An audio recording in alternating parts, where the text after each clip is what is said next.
My name is Margaret Wilson, and I am 65 years old now.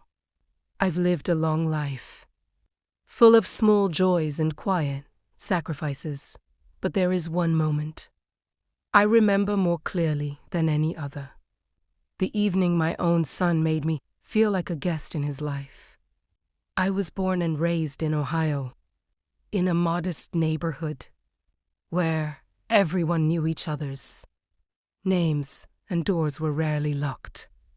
I married young, raised my family with love, and believed deeply in one thing: family stands together, especially when times are hard. When my husband passed away unexpectedly, life became very quiet. No footsteps in the hallway, no voice asking about dinner.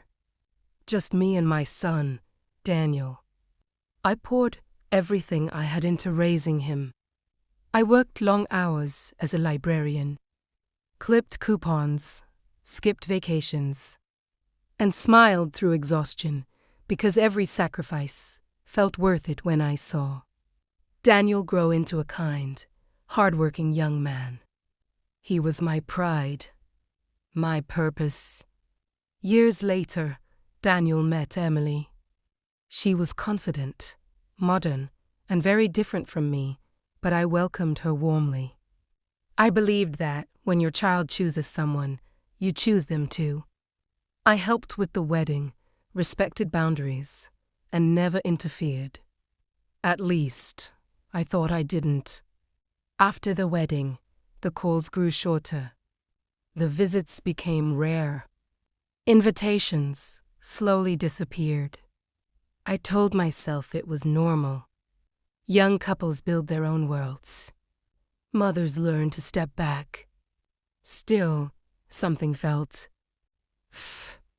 Then one Friday evening, while I was making myself a simple dinner, my phone rang. It was Daniel. His voice was careful. Tu carefu. Mom, he said, are you busy?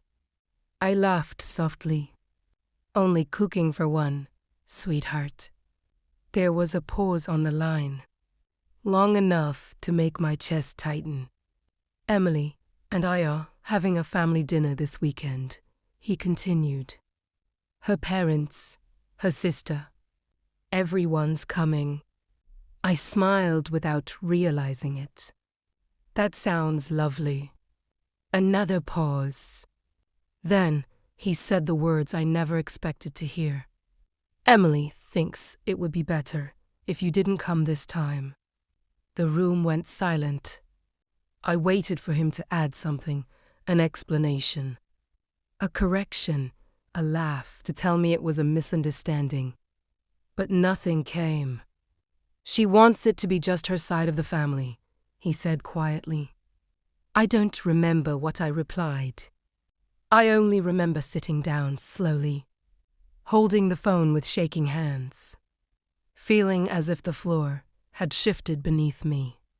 After we hung up, I stared at my kitchen wall for a long time. The clock ticked loudly. The soup on the stove burned, but I didn't notice. I wasn't angry. I was hurt. Deeply. I had imagined many challenges in old age. Loneliness, illness, grief, but never this. Never being uninvited from my own son's life. That night, I cried the kind of tears that don't make noise. The kind that soak into your pillow and stay with you even after sleep finally comes. And as I lay there, one question echoed in my mind. When did love start feeling like a burden? After that phone call, my house felt different. The walls were the same. The furniture hadn't moved. But the silence had weight now, heavy and uncomfortable. Like something unspoken sitting between every breath I took. For the next few days, I kept replaying Daniel's words in my head. It would be better if you didn't come. Better for whom? I didn't call him back. Not because I didn't want to, but because I didn't trust my voice. I was afraid that if I spoke, Years of swallowed emotions might spill out all at once. Instead, I watched. I watched the weekend arrive. I watched the sun rise on the morning of the dinner I wasn't invited to. And I watched my phone remain silent. No message. No checking. No apology. That hurt more than the invitation itself. I tried to distract myself. I cleaned rooms that were already clean. I organized old drawers. That's when I found a dusty box, tucked away in the closet. A box filled with photographs. Daniel as a toddler, missing his front teeth. Daniel in a Halloween costume I stayed up all night, sewing. Daniel holding my hand at his father's funeral. I sat on the floor and cried again. Not because I wanted my son back, but because I realized something painful. I had slowly become invisible. A few days later, Emily posted pictures online. The dinner table looked perfect. Everyone was smiling. Wine glasses raised. Family gathered together. Family. I stared at one photo longer than the others. Daniel stood behind Emily, his hand resting on her shoulder. He looked happy, but there was something in his eye I couldn't ignore. Guilt. The following week, Daniel finally called. "Mom," he said softly, "are you okay?" That question did something to me. I wanted to say no. I wanted to say you hurt me. I wanted to say, why didn't you stand up for me? But instead, I said, I'm fine. And I hated myself for it. Because that's what mothers do, isn't it? We protect our children, even from the consequences of their own choices. But silence has a way of teaching lessons that words never can. Days turned into weeks. I stopped reaching out. Not out of spite, but out of self-respect. I realized I had spent so long trying not to be a burden that I forgot I deserved consideration too. One afternoon, I received an unexpected message. It wasn't from Daniel. It was from Emily. "Can we talk?" My heart started racing. I stared at my phone for several minutes before replying. I didn't know what she wanted. Forgiveness, justification, or another polite excuse. We agreed to meet for coffee. When she walked in, she looked different. Less confident. Less guarded. She didn't order right away. Instead, she looked at me and said, "I think I made a mistake. I listened." She admitted she felt threatened, not by something I had done, but by the bond Daniel and I shared. She said she thought pushing me away would make her marriage stronger. I didn't interrupt. When she finished, I spoke quietly. "I never wanted to compete with you," I said. "I only wanted to be part of the family I helped build."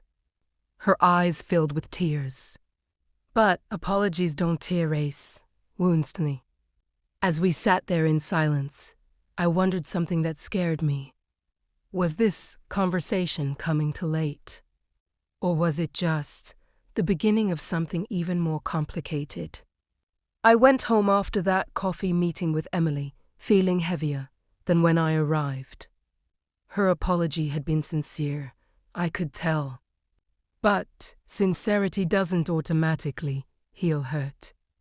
Some wounds sit quietly beneath the surface, waiting to see what comes next before deciding whether they will close or deepen.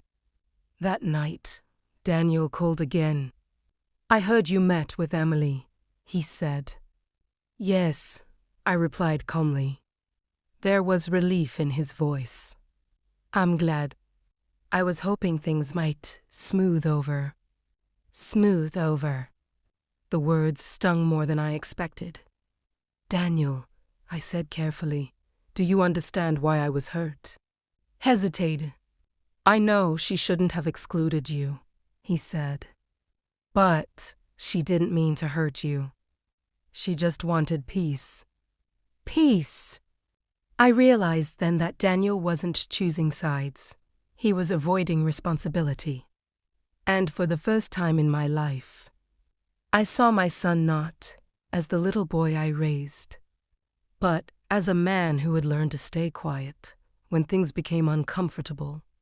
That realization broke something in me. Loudly, not dramatically, just enough to change me. The next morning, I woke up with a strange sense of clarity. I brewed my coffee slowly, sat at the kitchen table, and asked myself a question I had avoided for years. What do I need not as a mother? The answer surprised me. I needed boundaries. I was not distance fueled by bitterness, but clear lines drawn with self-respect. That afternoon, I wrote a letter. Not an angry one. Not an emotional one. An honest one. I explained how being excluded made me feel invisible. I explained that love does not mean unlimited tolerance. And I explained that, if I was to be part of their lives moving forward, it would be with mutual respect, not silence. I read the letter 3 times before sealing it. Then I mailed it. For days, there was no response. Each morning, I checked my phone. Each evening, I set it down unanswered. I reminded myself that setting boundaries often makes people uncomfortable, especially those who benefited from you having none. A week later, Daniel showed up at my door, unannounced. He looked nervous, tired, older. Can we talk? Asked. We sat in the living room where he grew up. The same couch. The same family photos on the wall. I didn't realize how much I had been avoiding this. He admitted. Your letter scares me. Why? I asked. Because it made me see that I might lose you, not physically, but emotionally. For the first time, he wasn't defending anyone. He was listening. He admitted he had stayed silent to keep the peace in his marriage, without realizing he was breaking something just as important.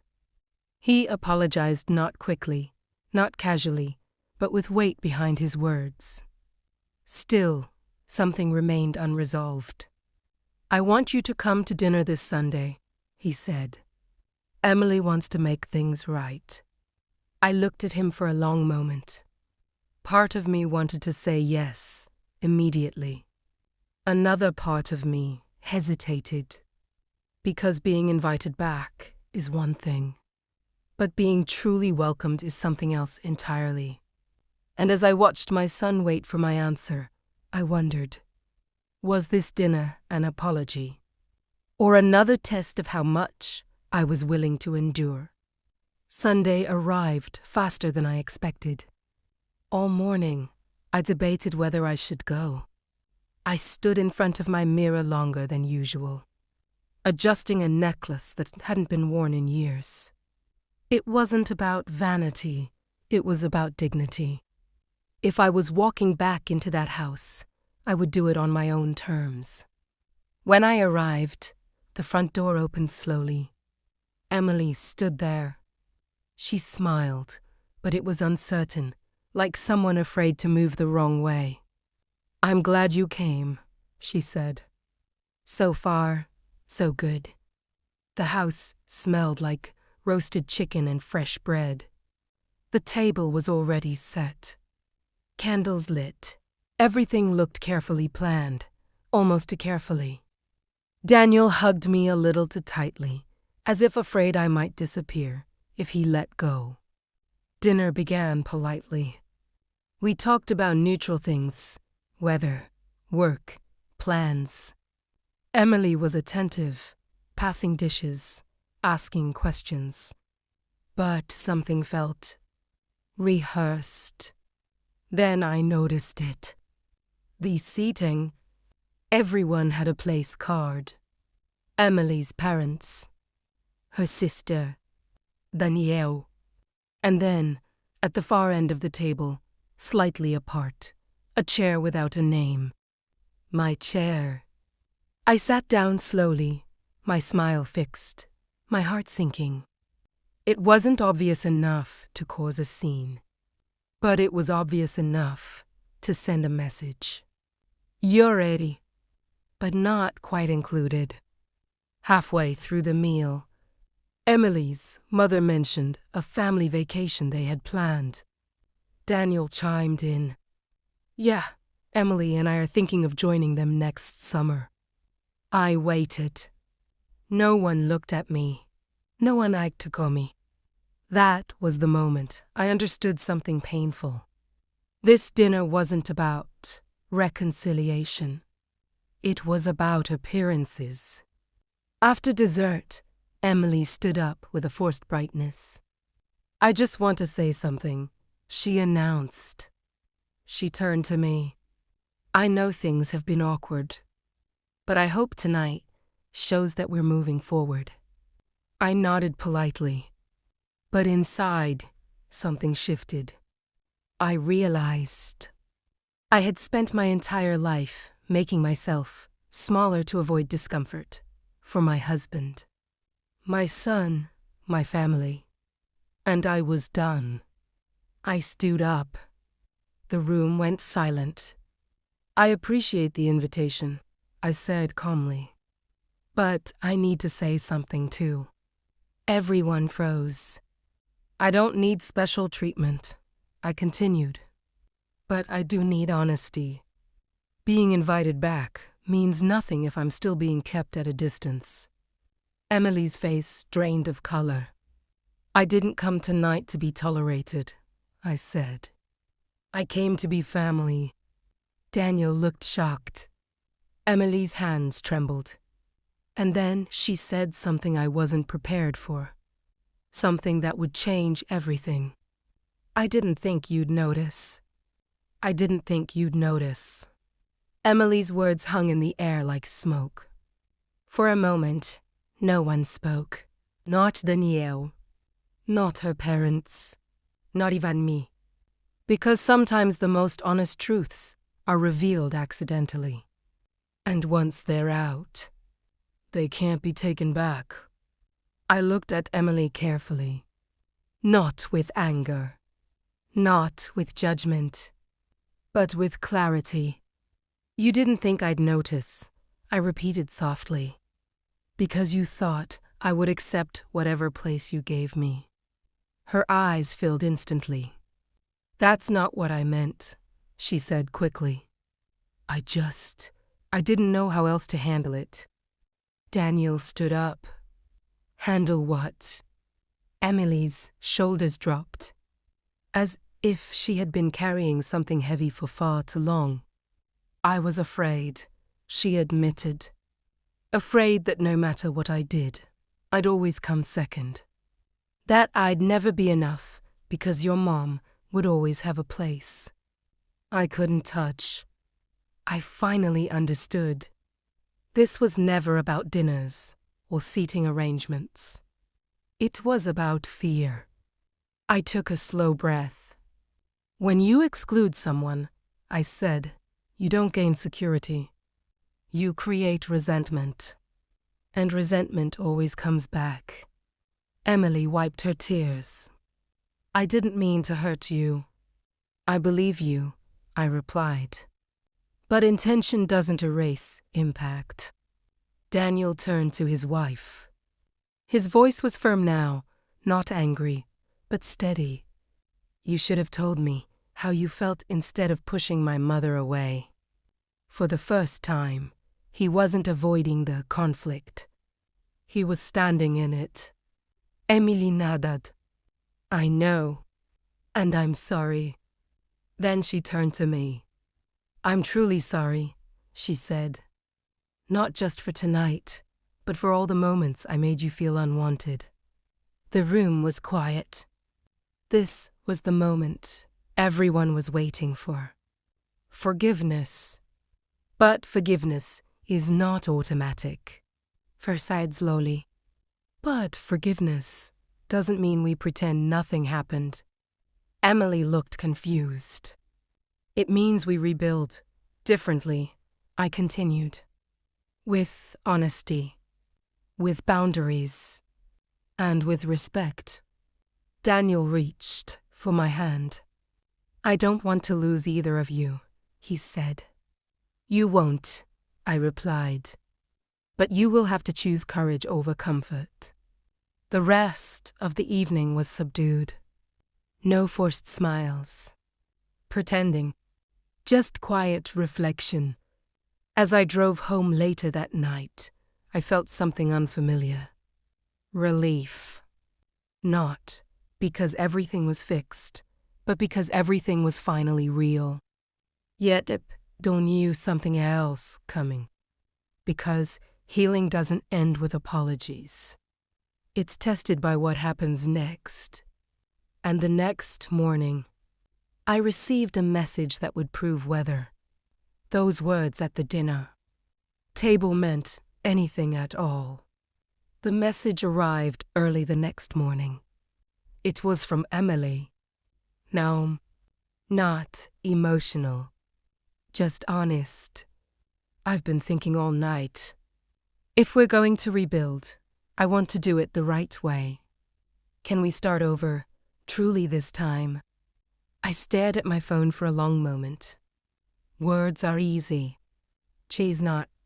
So instead of replying right away, I waited. I waited to see what actions would follow. That afternoon, Daniel came by again. This time, he didn't look nervous. He looked resolved. We've talked, he said. Really talked. About everything we've been avoiding. Listened. He told me they had decided to set clear boundaries, not just for me, but for everyone. No more quiet exclusions. No more unspoken resentments. No more pretending peace exists when it doesn't. Then he said something I never expected to hear. We want you to be part of our weekly dinners. Not as an obligation. As family.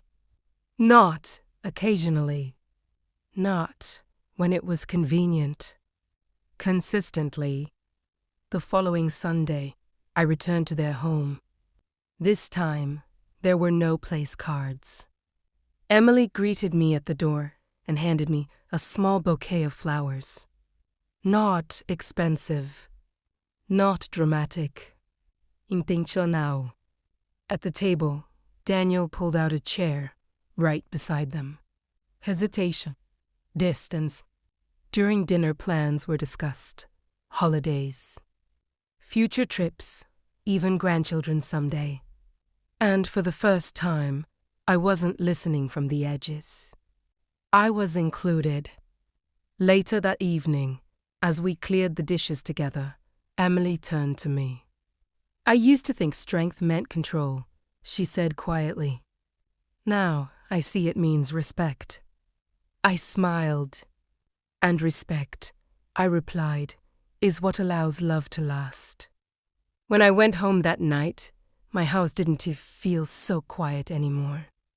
Not because life had suddenly become perfect, but because I knew my place in it again. Here's what I learned through all of this. You can love deeply and still demand respect. You can forgive and still set boundaries. And sometimes, the bravest thing a woman can do, at any age, is refuse to disappear. Because when you stop making yourself smaller, the right people finally learn how to meet you where you stand. Never beg for a seat at the table. The people who value you will make space, or reveal who they truly are. Like and subscribe for more real stories.